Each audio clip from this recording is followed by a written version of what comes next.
ವಾರ್ತೆಗಳು ಓದುತ್ತಿರುವವರು ವಿದ್ಯಾ ಭಟ್. ಮುಖ್ಯಾಂಶಗಳು: ಅಭಿವೃದ್ಧಿಯ ಫಲ ಸಮಾಜದ ಎಲ್ಲಾ ವರ್ಗಕ್ಕೂ ತಲುಪಿದಾಗ ಮಾತ್ರ ವಿಕಸಿತ ಭಾರತ ನಿರ್ಮಾಣ ಸಾಧ್ಯ. ರಾಷ್ಟ್ರಪತಿ ದ್ರೌಪದಿ ಮುರ್ಮು. ಸ್ವಿಟ್ಜರ್ಲೆಂಡ್ನಲ್ಲಿಂದು ಪಶ್ಚಿಮ ಏಷ್ಯಾ ಸಂಘರ್ಷ ಕೊನೆಗೊಳಿಸುವ ನಿಟ್ಟಿನಲ್ಲಿ ಅಮೆರಿಕ ಇರಾನ್ ಮಾತುಕತೆ ಆರಂಭ. ದೇಶ ವಿದೇಶಗಳಲ್ಲಿ ವಿಜೃಂಭಣೆಯಿಂದ ನಡೆದ 12ನೇ ಅಂತಾರಾಷ್ಟ್ರೀಯ ಯೋಗ ದಿನಾಚರಣೆ. ತಮಿಳುನಾಡಿನ ಸಮುದ್ರಾಹಾರ ಕಾರ್ಖಾನೆಯಲ್ಲಿ ಅಮೋನಿಯಾ ಅನಿಲ ಸೋರಿಕೆ, 7 ಸಾವು, 70 ಮಂದಿ ಅಸ್ವಸ್ಥ. ಹಾಗೂ ತ್ರಿಕೋನ ಏಕದಿನ ಕ್ರಿಕೆಟ್ ಎ ಸರಣಿ ಫೈನಲ್ನಲ್ಲಿ ಆತಿಥೇಯ ಶ್ರೀಲಂಕಾ ವಿರುದ್ಧ 66 ರನ್ಗಳಿಂದ ಗೆದ್ದ ಭಾರತ ಎ ತಂಡ. ವಾರ್ತೆಗಳ ವಿವರ. ರಾಷ್ಟ್ರಪತಿ ದ್ರೌಪದಿ ಮುರ್ಮು ಅವರು ಇಂದು ಮಧ್ಯಪ್ರದೇಶದ ಜಬಲ್ಪುರನಲ್ಲಿರುವ ರಾಣಿ ದುರ್ಗಾವತಿ ವಿಶ್ವವಿದ್ಯಾಲಯದ 36ನೇ ಘಟಿಕೋತ್ಸವ ಸಮಾರಂಭದಲ್ಲಿ ಭಾಗವಹಿಸಿ ವಿವಿಧ ವಿಭಾಗಗಳಲ್ಲಿ ಚಿನ್ನದ ಪದಕಗಳನ್ನು ಪ್ರದಾನ ಮಾಡಿದರು. ಸಮಾರಂಭವನ್ನುದ್ದೇಶಿಸಿ ಮಾತನಾಡಿದ ಅವರು, ವಿಶ್ವವಿದ್ಯಾಲಯಕ್ಕೆ ಹೆಸರಾಗಿರುವ ರಾಣಿ ದುರ್ಗಾವತಿ ಅವರು ಧೈರ್ಯ, ಶೌರ್ಯ ಮತ್ತು ಪರಾಕ್ರಮದ ಪ್ರತೀಕವಾಗಿದ್ದರೂ ಭಾರತೀಯ ಮಹಿಳೆಯರಿಗೆ ಸ್ಫೂರ್ತಿಯಾಗಿದ್ದು ಮುಂದಿನ ಪೀಳಿಗೆಗೂ ಪ್ರೇರಣೆಯಾಗಿದ್ದಾರೆ ಎಂದು ತಿಳಿಸಿದರು.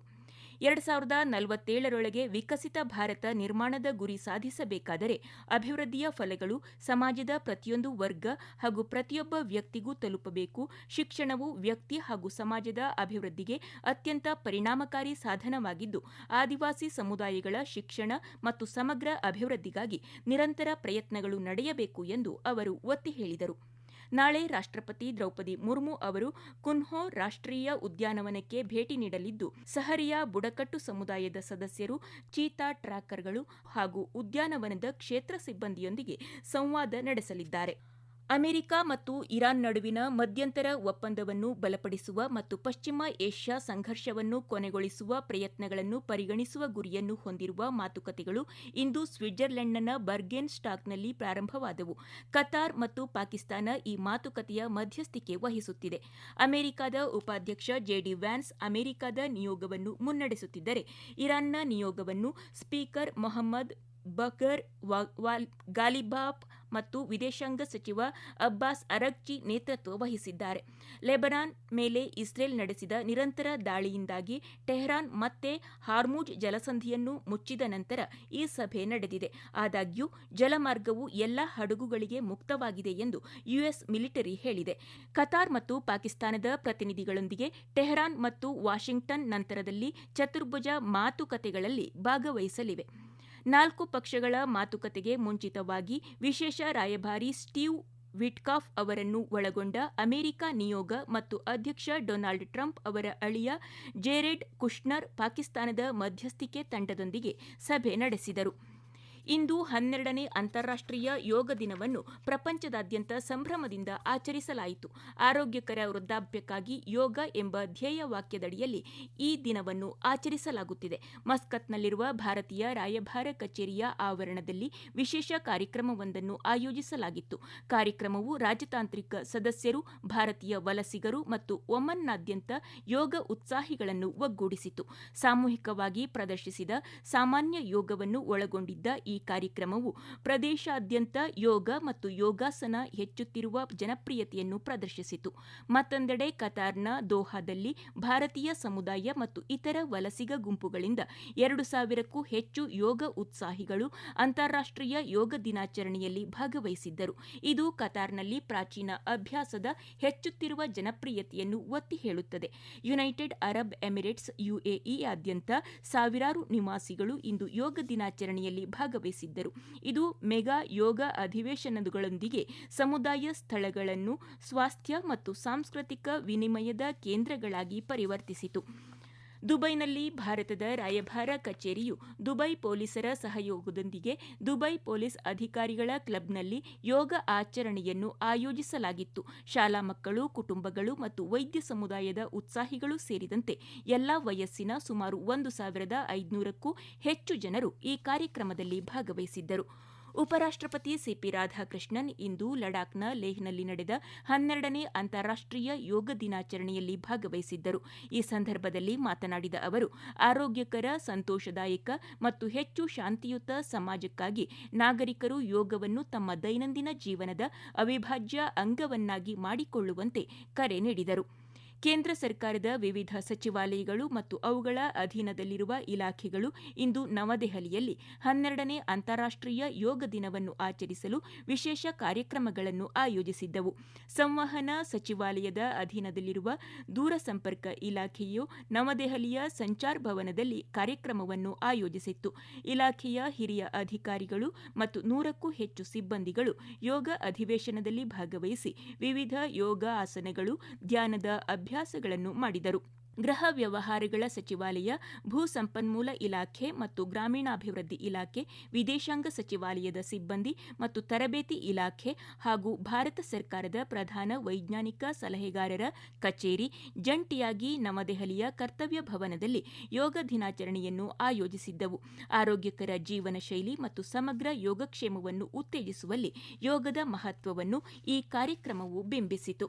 ಈ ವಾರ್ತೆಗಳನ್ನು ಆಕಾಶವಾಣಿಯಿಂದ ಕೇಳುತ್ತಿದ್ದೀರಿ.